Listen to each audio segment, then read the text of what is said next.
साथीहरूको केही प्रश्नहरू सीमानाको विषयमा चाहिँ के छ मुख्य अहिले सीमानाको विषय अब तपाईँ पत्रकारितामै हुँदैखेरि तपाईँले जोडतोडका साथ उठाउनु भएको थियो। जनताको आशा अपेक्षा चाहिँ अब रवि लामिछाने जस्तो व्यक्ति भारत जाँदै गर्दाखेरि जोडतोडले सीमानाको मुद्दा उठाउनु होला, हाम्रो गुमेको भूमि फिर्ता माग्नु होला भन्ने त्यो अपेक्षा थियो। तर तपाईँले काहीँ कतै त्यो कुरा राख्नु भएन, बिर्सिनु भएको सभापति।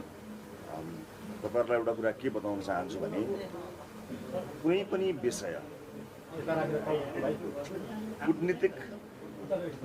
कूटनीतिको माध्यमबाट डिप्लोमेटिक च्यानल्सहरूलाई एक्टिभ गराएर गरिने कुराहरू सबैभन्दा महत्त्वपूर्ण कुराहरू हुन्छ।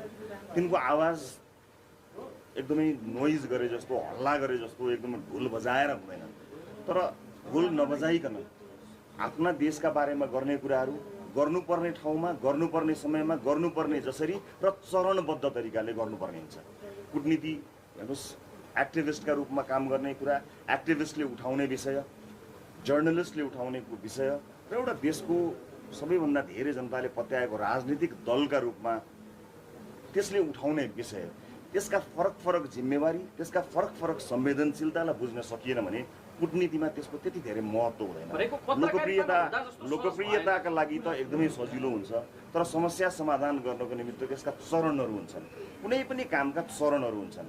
तपाईँको रिपोर्टिङको पनि एउटा चरण हुन्छ। तपाईँ निस्कनुहुन्छ, सामान प्याक गर्नुहुन्छ, आउनुहुन्छ, प्रश्न गर्नुहुन्छ, प्रश्न लिएर जानुहुन्छ, एडिट गर्नुहुन्छ, राख्नुहुन्छ, अनि मात्र आम नागरिकका जान्छ नि।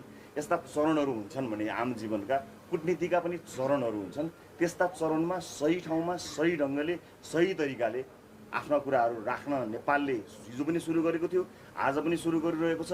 र ती कुराहरू एउटा कूटनीतिक माध्यमबाट अगाडि बढ्ने भएका हुनाले ती कहिलेकाहीँ सडकका, सदनका या मिडियाका चासोहरूभन्दा अझ माथि, अझ संवेदनशील भएर अगाडि बढेका हुन्छन्। त्यस ढङ्गले कुराहरू अगाडि बढेको छ।